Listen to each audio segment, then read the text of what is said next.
Welkom bij Business Dilemma's met Bruno Konings, een talkshow van Inetum waarbij we de grenzen oversteken tussen klant, medewerker en technologie. Vandaag één belangrijke vraag. Hoe kan je je medewerkers empoweren door middel van hybride werken? Antwoorden krijg je van Bruno, die jou meeneemt op zijn reis en de afslagen zal kiezen. Bruno werkt als onderzoeker bij Thomas More, waar hij zich vooral specialiseert in digitale innovatie. Dat belooft.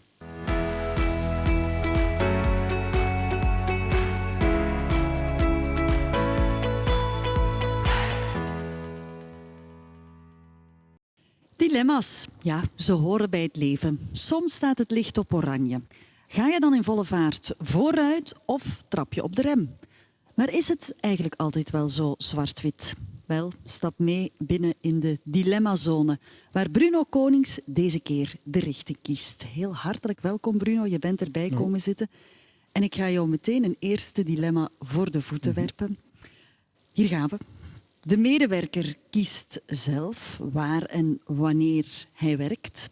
Of de medewerker werkt op vooraf bepaalde dagen, thuis of op kantoor. Wat zou jij kiezen in jouw geval? Ik persoonlijk het eerste. Ja.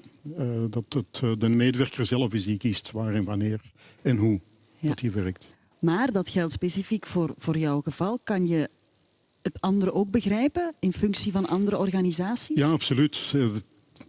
De dilemma's zijn een beetje moeilijk. Ik denk dat je ook bij dit thema moet zien van kijk, wat zijn de concrete situaties, over welke personen gaat het, wat voor werk doen ze, voor welk bedrijf werken ze. Mm-hmm. En afhankelijk van die criteria ga je liefst samen met je collega's en met je werkgever kiezen hoe dat je gaat werken. Mm-hmm. Maar liefst zou ik zeggen, als bedrijf vertrek vanuit het individu en niet vanuit je eigen bedrijf. Ja, je zegt vertrek vanuit het individu. Hoe ga je om met ook verschillende individuen, verschillende stijlen van een individu? Hoe moet je daar als bedrijf mee omgaan? Dat is een heel moeilijke. En ik denk dat het ook niet voor elk bedrijf even evident kan zijn om daarmee om te gaan. Sommige bedrijven die moeten echt wel keuzes maken, al is het verzekeringstechnisch, om mensen te zeggen van kijk, jullie moeten naar kantoor komen of jullie mogen onder die voorwaarden thuiswerken, maar niet elders, of je mag niet in het buitenland werken. Voor andere bedrijven, bijvoorbeeld iets kleinere bedrijven, zal dat misschien iets makkelijker zijn om mensen iets meer keuze te geven. En het hangt natuurlijk ook heel sterk af van het soort werk dat je doet. Mm-hmm. Moet daar een kader rond gecreëerd worden? Heel duidelijke regels, duidelijke afspraken? Of hoe zie je dat? Persoonlijk houd ik niet zo heel hard van heel strikte regels en dergelijke, maar ik begrijp wel dat voor sommige bedrijven dat echt wel nodig is om dat te doen. Zeg maar, beursgenoteerde bedrijven waar dat bijvoorbeeld Amerikaanse bedrijven zijn daar veel strikter in, denk ik, dan bijvoorbeeld hier in Europa, waar dat soort zaken iets losser kunnen laten. Voor sommige jobs moet je wel qua veiligheidsoverwegingen bepaalde dingen in acht nemen. Dus heel veel nuance in deze ook. Zijn die regels ook nodig om voor eerlijkheid te zorgen tussen werknemers? Dat denk ik wel. Hoewel dat ik zelf zou zeggen van vertrek vanuit een vertrouwen dat je hebt in je medewerker en ga daar. Dat is voor mij het allerbelangrijkste, vertrouwen hebben. En je ziet dat heel veel organisaties, ook in deze, als dat vertrouwen er niet is, of als de werksfeer er niet is, dan, zoals bij communicatie, maar ook bij dit soort zaken, bots je dan al heel snel op een bedrijfscultuur die eigenlijk ook voor hybride werken niet klaar is. Mm-hmm. Het bekendste voorbeeld is misschien Elon Musk, die zegt van, kijk, iedereen moet op kantoor zitten, 40 uur, en daarna mag je nog wel thuiswerken. Ja, dat is een bedrijfscultuur waar ik absoluut niet in zou willen werken. Maar ik kan me inbeelden dat voor sommige mensen wel een goede keuze is. Hoe interpreteer je die beslissing van Elon Musk? Heeft dat dan te maken met een gebrek aan vertrouwen ten aanzien van zijn medewerkers? Of is dat nodig in zo'n grote organisatie? Ik kan niet in het hoofd van Elon Musk kijken. Ik vermoed in zijn geval wel dat dat bij hem zit van kijk, ik werk zelf heel hard. Ik ben zelf 90 uur per week op kantoor. Dus ik eis van mijn mensen dat ze ook 40 uur op kantoor zijn per week. Persoonlijk vind ik dat heel jammer, want ik denk dat dat heel veel goede mensen, heel veel creatieve mensen zal afstoten. Ik denk, of ik vrees ook wel dat het door een gebrek aan vertrouwen is in zijn mensen.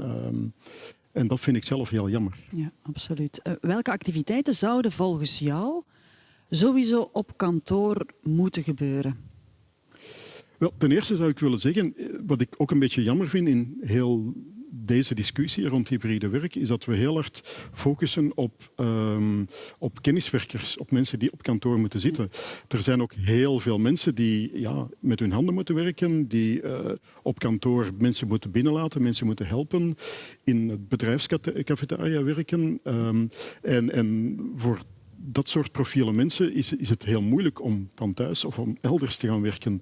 En ook daar moet je rekening mee houden in bepaalde bedrijven. Pak dat je een KMO bent met 100 mensen, waar er 60 in een productie staan en 40 op kantoor zitten. Dan is het misschien vanuit die mensen die er altijd moeten zijn niet fair dat er een aantal collega's zomaar van thuis uit of van weet ik wel waar moeten werken. Dus dat is toch wel een nuance die ik vind dat je moet er ook in meenemen eigenlijk. Ja, je zegt het weer, het is niet fair. Die eerlijkheid, hoe bewaar je die als bedrijf? Ik denk dat je daar in discussie moet gaan of in gesprek moet gaan met de mensen die in je bedrijf werken. En dat je dan bijvoorbeeld mensen die niet thuis of van op afstand kunnen werken, dat je die misschien op een andere manier iets of wat vrijheid moet bieden of een compensatie of weet ik wel wat. Dat het voor hen ook fair is. Zorg voor transparantie en ga in gesprek. Dat onthoud ik hieruit. Je hebt ook twee types of meerdere types mensen, profielen, maar je hebt mensen die echt heel weigerachtig staan ten opzichte van dat thuiswerken of dat hybride werk. En anderzijds heb je mensen die dat heel graag willen. Laten we die eerste categorie nemen. Mensen die best goed werk leveren, maar dat helemaal niet graag via hybride werk doen. Hoe ga je daarmee om? Ik zou zeggen, laat die gewoon op kantoor werken. Je hebt inderdaad heel veel mensen die het heel fijn vinden om van 9 tot 5 op kantoor in vertrouwde omgeving met collega's bij werken die zich daar het best in voelen. Laat die mensen dat doen. Maar er zijn bijvoorbeeld bepaalde bedrijven, ik denk aan de farmawereld, waar effectief is gezegd, nee, bij ons is het 5 dagen in de week telewerk. Ja, hoe pak je zoiets aan? Wel, aan die bedrijven zou ik zeggen, als er mensen zich niet goed bij voelen, laat hen dan naar kantoor komen. Hè. Want ook daar, voor veel bedrijven is dit ook een besparingsoperatie. Hè, dat ze maar de helft of minder kantoorruimte nodig hebben, moeten huren, in orde houden. Het is niet altijd in het belang van de medewerker. En ik zou zeggen, als de medewerker zich daar niet goed bij voelt, dwing hem dan ook niet om thuis te werken. Voor heel veel mensen kan het ook puur fysisch niet. Hè. Ze wonen misschien klein, ze hebben kindjes thuis, ze hebben geen plaats thuis om rustig te werken. Dat moet je als werkgever ook respecteren. Ja, en ik kan me voorstellen dat het ook mentaal soms moeilijk is om te deconnecteren wanneer je hybride werkt. Wat zijn daar tips? Ik denk dat ook daar hangt het heel hard van jezelf af. Je merkt ook, bij sommige mensen werken als ze thuiswerken, want thuiswerken bestaat al 30 jaar of langer. Als ze thuiswerken voelen ze zich zo verkrampt dat ze extra veel gaan werken en misschien zelfs sneller tegen hun limieten gaan opbotsen. Voor andere mensen is het helemaal het andere. Die hebben het moeilijk om zich te concentreren op hun werk. Er zijn technologische hulpmiddeltjes. Je kan een horloge hebben die je helpt om te zeggen, 20 minuten, 30 minuten, sta even recht, doe eens iets anders. Je hebt smartphone-apps, je hebt dingen op je computer die je gaat helpen. Maar ook daar denk ik dat je best naar jezelf kijkt van hoe ga ik daarmee om? Kan ik dat wel? Kan ik daar goed mee omgaan? Als ik even naar mij persoonlijk kijk, ik werk al heel lang thuis. Ik heb heel lang als zelfstandige ook gewerkt. Ja, ik heb er totaal geen moeite mee om 's middags eens te gaan lopen en dan 's avonds van 8 tot 12 of tot 1 verder te werken. Maar niet iedereen kan dat. Nee, bij jou loopt dat werk en dat leven, dat privéleven door elkaar. Ja. Nu, jij werkt heel veel van thuis, bijna altijd. Andere mensen doen dat ook. Hoe zorg je er dan voor dat ze toch de connectie met hun bedrijf ook behouden, met die bedrijfscultuur die er is? Met de bedrijfscultuur is het misschien een beetje moeilijk. Je moet af en toe wel naar kantoor gaan of iets organiseren waar mensen elkaar informeel kunnen praten. Want dat is heel belangrijk natuurlijk, dat je die connectie ook houdt met je collega's of met andere mensen op het informele niveau. Want een nadeel of een potentieel gevaar aan op afstand werken is dat je elkaar alleen maar digitaal gaat spreken en dat je dan eigenlijk alleen maar op professioneel niveau blijft communiceren met elkaar. Het is heel belangrijk om tijdslots in te bouwen of gelegenheden te creëren waar mensen zich nog informeel eventjes met elkaar kunnen praten en dergelijke. Want dat is natuurlijk ook iets heel belangrijk dat je bij hybride werken wel al eens kan verliezen. Oké, en dat je elkaar ook fysiek op bepaalde momenten toch kan zien. Ja. Dus ik denk dat je daar als werkgever ook wel de gelegenheid voor moet scheppen om af en toe eens te zeggen, al is het 1 keer in de week, 1 keer in de maand of om de zoveel tijd, van we gaan gewoon eens, niet om te vergaderen, maar we gaan gewoon eens ergens samenkomen om elkaar informeel te kunnen ontmoeten. Ik denk dat dat een heel belangrijk is. Heel duidelijk. Bruno, ik ga jou een tweede dilemma voorleggen. Deze keer gaat het over de werkplek. Wat zou jij kiezen? Een eigen centraal gelegen kantoor dat de identiteit van de organisatie perfect uitstraalt? Of meerdere regionale coworkingplaatsen, flexworkspaces, zoals dat dan heet met een modern woord, vanuit het principe van plug-in en work? Waar gaat jouw voorkeur naar uit? Mijn hoogstpersoonlijke voorkeur naar het tweede, omdat ik ben wel redelijk wat mobiel en het zou mij wel helpen als ik waar ik ben kan werken. Maar ook daar weer, ik kan me inbeelden dat voor heel veel mensen net het andere geldt. Oké, ook hier moet je dan weer gaan kijken naar de individuele medewerker, of hoe pak je dat aan als bedrijf? Wie moet naar kantoor komen? Wie kan in regionale kantoren blijven of thuis blijven? Ook daar weer nuance. Het hangt heel erg af van het type bedrijf, van het type werk dat je doet. Voor mensen die sowieso nomadisch werken, ik zeg maar iets, mensen die naar klanten moeten gaan, mensen die overal, die sowieso altijd al zich heel erg moeten verplaatsen, kan het helpen dat je zegt van kijk, ik heb hier nog tussen 2 klanten of 2 bezoeken in 1 uur of 2 uur tijd. Wel, ik kan eventjes naar daar of naar daar gaan om mails te doen of een beetje bij te werken. Of bij mensen die pakweg ergens ver in West-Vlaanderen wonen of in Limburg en kantoor hebben in Brussel. Ja, voor hen is het misschien fijn op een regiokantoor te kunnen gaan werken, waar dat eventueel andere collega's gaan werken. Ik vind dat bijvoorbeeld de Vlaamse overheid daar toch op een aantal vlakken goed werk levert door van die regionale kantoren op te zetten ook. Zie je daar ook valkuilen in? Ook daar weer is de valkuil dat je misschien... het is niet omdat jij toevallig ergens in, ik zeg maar iets, regio Brugge woont, dat de collega's waar dat je mee moet samenwerken ook in regio Brugge wonen. Dus als je dan bijvoorbeeld altijd naar het kantoor in Brugge gaat en je hebt een collega die uit Hasselt komt, ga je die collega misschien nooit meer zien. Dus ook daar zou ik dan zeggen, maar ja, kijk, kom, spreek af en toe eens in Brussel af. Of ergens anders waar dat je elkaar wel kan ontmoeten. Dus we hebben de keuze gemaakt tussen een hoofdkantoor of regionale kantoors. Er is ook het echte thuiswerk, het telewerk. Ja, het idee ertussenin, die regionale kantoors, biedt dat dan meer voordelen, meer opportuniteiten dan het effectieve thuiswerk?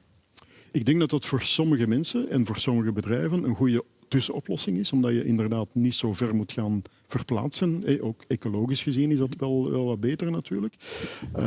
En zeker voor mensen die zeggen van kijk, ik werk toch graag in een bedrijfscontext. En op een kwartier afstand van waar ik woon kan ik ook gaan werken in plaats van mij 1 uur of 1,5 uur te moeten verplaatsen. Ik kan me voorstellen dat je op die manier toch ook de connectie behoudt met collega's en je werktijd goed kan afbakenen. Ja, dat helpt inderdaad om te zeggen van kijk, voor mensen die graag 9 to 5 werken, kijk, van 9 tot 5 ga ik daar naar kantoor en ben ik ook bereikbaar en dergelijke. Of zeker in coworking plekken is het ook leuk om eens mensen van andere bedrijven te ontmoeten. En in bepaalde contexten kan dat zelfs een verrijking zijn, niet alleen voor jezelf, maar ook voor het bedrijf, omdat je misschien op die manier kan gaan samenwerken met andere bedrijven. Het kan heel inspirerend werken. Wat is jouw ultieme tip bij het kiezen van een werkomgeving? Als je een werkomgeving moet kiezen, wat zou je daarbij aanraden? Goh, het belangrijkste vind ik een werkomgeving waar het individu zich echt thuis in voelt en goed voelt. Voor sommige mensen gaat dat, voor mij persoonlijk, liefst iets waar ik maximum met 1 of 2 mensen zit. Voor andere mensen gaat het iets zijn waar je met 10 of 20 mensen zit.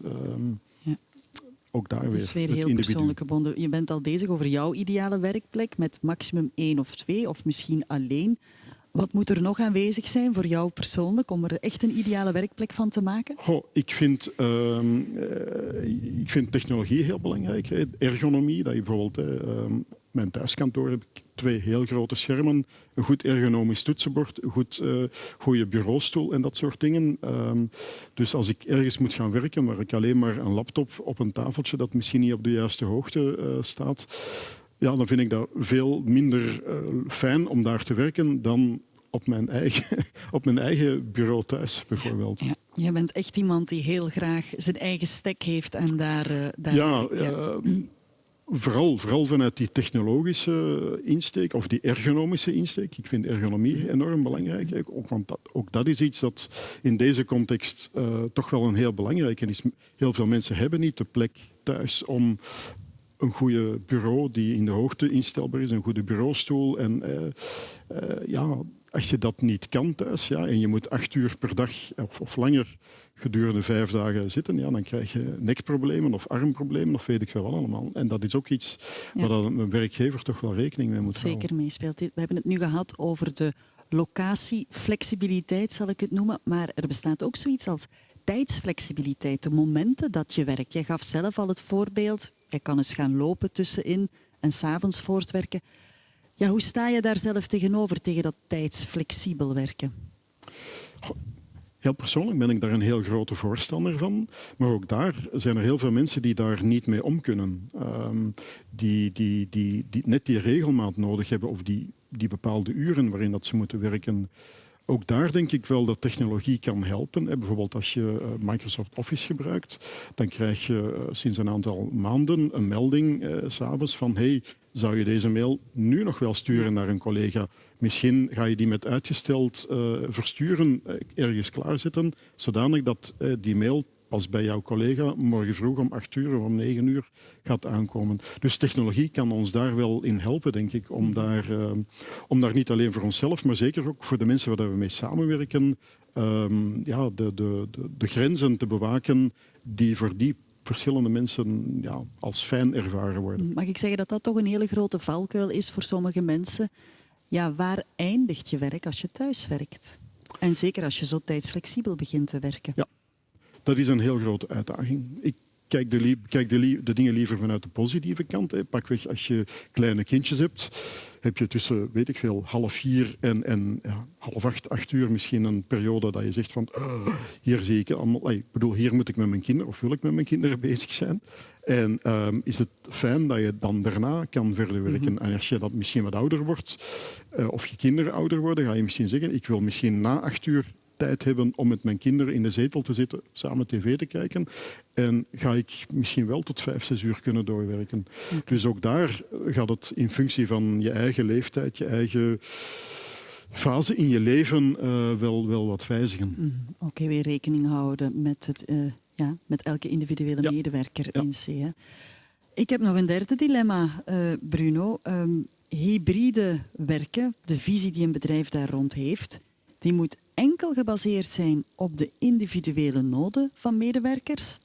Of zeg je, hybride werken, de visie van een bedrijf, moet enkel gebaseerd zijn op de noden van de organisatie? Ook hier weer een moeilijke. Ik zou zeggen het eerste. Ik vind het heel belangrijk dat je naar het individu kijkt, als bedrijf. Maar er zijn ook wel dingen waar je rekening mee moet houden die voor een bedrijf heel belangrijk of noodzakelijk zijn. Maar waarom jouw keuze voor het eerste op basis van individuele noden van medewerkers? Omdat ik vanuit het individu denk dat dat voor je eigen welbehagen, je goed voelen, je werk graag doen, heel belangrijk is dat het iets is waar je zelf goed bij voelt. Dat is een heel belangrijke. En als je als bedrijf een beetje goed nadenkt, dan weet je ook dat als je medewerkers zich gelukkig voelen, dat ze ook beter, sneller, meer en weet ik wel wat allemaal voor jou gaan blijven werken. En in een tijd waar bedrijven moeten vechten om goede mensen bij te houden, moet je als bedrijf echt wel aan het individuele geluk gaan denken. Ik kan me voorstellen dat het niet evident is als bedrijf om daar een visie rond te creëren. Is daar onderzoek naar gedaan? Zijn er resultaten daarover wat bedrijven best kunnen doen? Wel, ik moet eerlijk zeggen, ik heb er zelf geen onderzoek naar gedaan, maar wat ik erover lees bevestigt wel mijn stelling. Dat je zegt van kijk toch naar het individuele aspect. En als je gelukkige werknemers hebt, dat is alleen maar goed voor je bedrijf. Dus ik zou zeggen, als bedrijf, kijk daar absoluut naar. Hou daar rekening mee. Ja, we moeten wel zeggen, jij bent zelfstandig consultant. Je werkte al als technologiejournalist, je bent co-founder van een start-up, je combineert dat allemaal. Je zei het al, ik ben eigenlijk een early adapter van dat hybride werken. Maar als we eerlijk zijn, heeft dat echt opmars gevonden dankzij corona. Vind jij dat organisaties in het algemeen goed zijn omgegaan de afgelopen 2 jaar met dat hybride werken, met die mogelijkheid?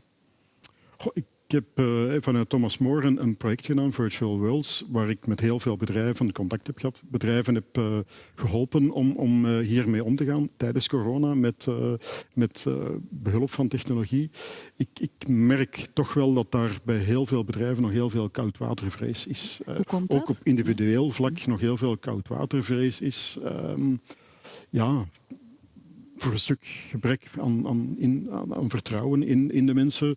Voor een stuk ook technologische beperkingen. De technologie is veel beter geworden dan een aantal jaar geleden, maar we zijn er nog niet echt om bijvoorbeeld dankzij virtuele omgevingen, om het gevoel te creëren van wij zitten hier echt samen. Er zijn heel grote stappen gezet, maar we zijn er nog niet. Dus enerzijds door beperkingen binnen de bedrijven, anderzijds door beperkingen van de technologie, kan ik wel begrijpen dat het voor heel veel bedrijven nog heel moeilijk was. Het was ook iets heel nieuw. We hebben dingen als Zoom en Teams en Google Meet en weet ik veel wat allemaal, die zijn geëxplodeerd in gebruik. Maar ook als individu zijn we daar, is dat ook een leerproces. De telefoon bestaat al decennia, maar er zijn ook heel veel mensen die niet goed kunnen telefoneren. Ook met dit soort middelen moeten we nog leren omgaan. Moeten we zien wat zijn afspraken, wat werkt goed, wat werkt niet goed. Ook dat is een leerproces waar ik graag toch wel wat regels of afspraken zo rond zou zien, bijvoorbeeld. Oké, en wat moeten die regels dan zijn? Hoe zie je dat dan? Een heel eenvoudige is bijvoorbeeld, ik merk in sommige vergaderingen dat mensen hun camera afzetten. En dan denk ik van dan wordt het wel heel moeilijk, tenzij je elkaar echt heel goed kent, maar dan wordt het wel heel moeilijk om nog op een goede manier te gaan communiceren bijvoorbeeld. Je moet elkaar toch af en toe eens in de ogen kunnen kijken en aan de mimiek zien van heeft die persoon echt begrepen wat ik heb willen zeggen of niet? En is hij er nog wel? Hè? Niet zo vervelend als in een vergadering zitten waar je iets aan het zeggen bent en je hebt totaal geen idee of mensen aan het luisteren zijn. Dat is helemaal niet fijn. Ja. Dus dat zou een regel of een afspraak kunnen dat is zijn. voor mij primordiaal bijvoorbeeld, in de meeste gevallen, dat je dat toch aandoet. Of dat je afspraken maakt van kijk, als je met veel bent, als je iets wil zeggen, dat je virtuele handje opsteekt of weet ik veel wat, of dat je mensen laat uitspreken.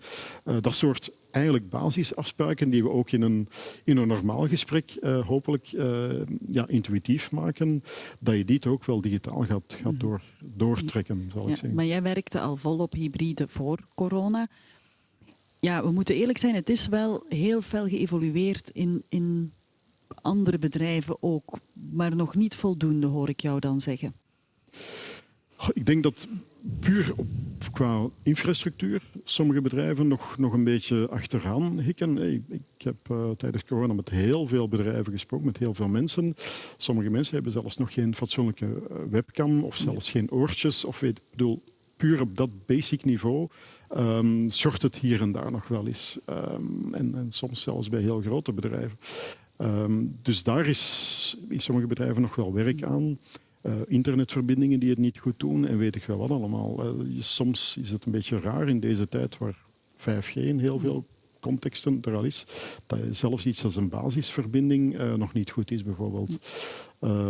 Maar ja, goede oortjes, dat soort dingen, zorg daar tenminste al voor. En als je echt daarin verder wil gaan, en bijvoorbeeld mensen die van op afstand, echt van op grote afstand met elkaar moeten werken of heel creatief moeten samenwerken, laat die dan bijvoorbeeld in virtuele ruimtes gaan samenwerken met een VR-bril op, waar je echt het gevoel hebt dat je echt elkaar kan aanraken fysiek in die virtuele ruimte. En dat gaat zeker met mensen die heel creatief moeten bezig zijn of moeten brainstormen en weet ik wel wat, voor een korte periode, maximum 20 minuten, 30 minuten,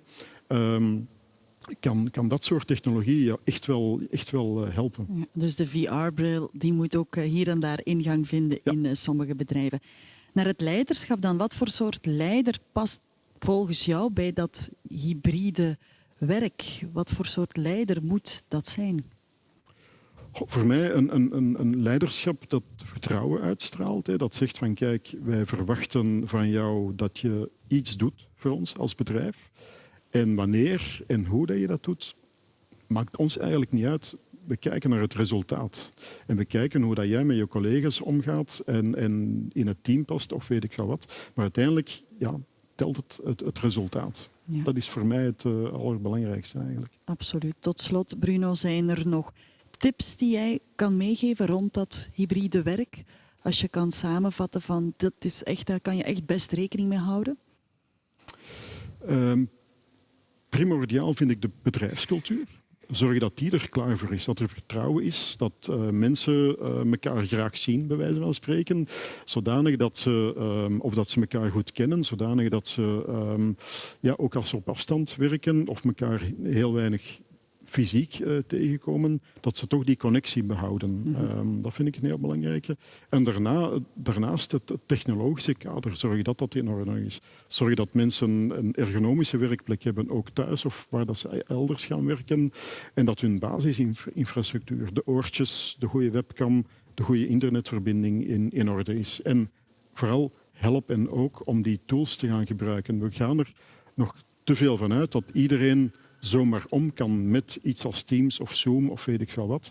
Ook daar is echt wel flink wat opleiding voor nodig. Oké, prima. Dankjewel Bruno voor jouw tips. Dankjewel ook om jouw boeiende inzichten met ons te delen. En straks gaan we nog verder met jou op pad en gaan we nog dieper duiken in jouw drijfveren en in jouw visie. Ja, en ben je benieuwd wat Bruno te vertellen heeft over zijn volgende halte? Neem dan een kijkje op impact.inetum-realdolmen.world. En hier maken we nu de oversteek naar technologie. En dat doe ik samen met Tim Lemmens, Chief Digital Officer van Inetum.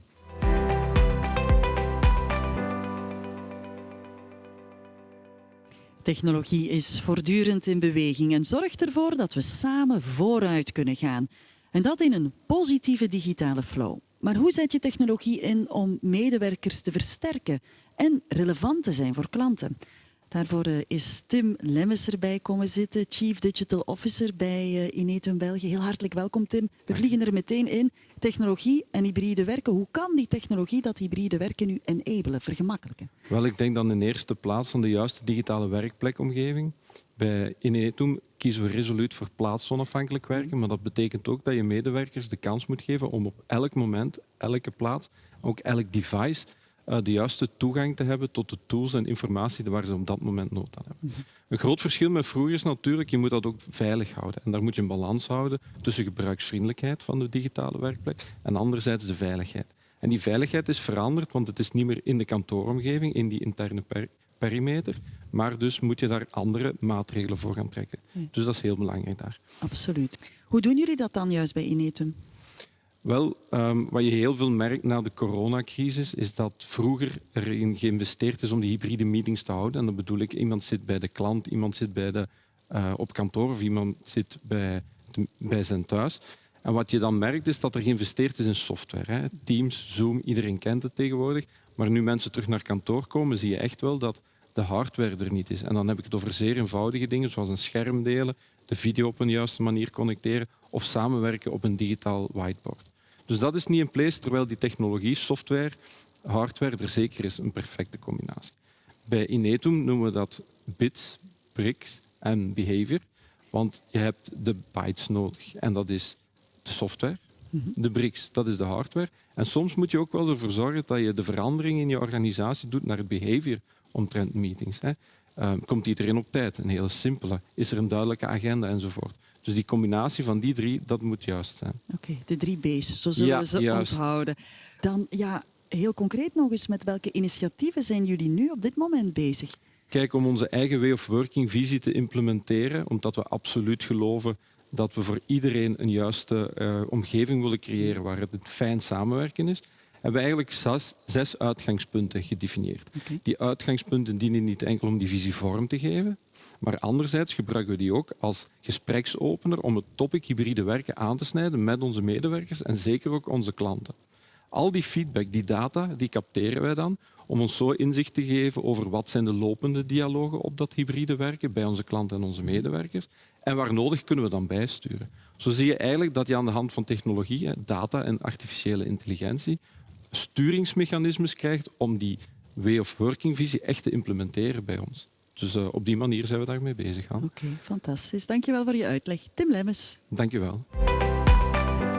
We naderen de eindbestemming. En ik onthoud dat je als organisatie best een kader hebt dat overeenstemt met je organisatiecultuur en waarbij je in de mate van het mogelijke rekening probeert te houden met individuele noden. Zo, bedankt voor het kijken. Heel fijn dat u erbij was. En wie geen enkele aflevering wil missen, wel, die verwijs ik heel graag door naar impact.inetum-realdolmen.world.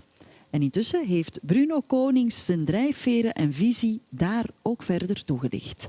Tot binnenkort.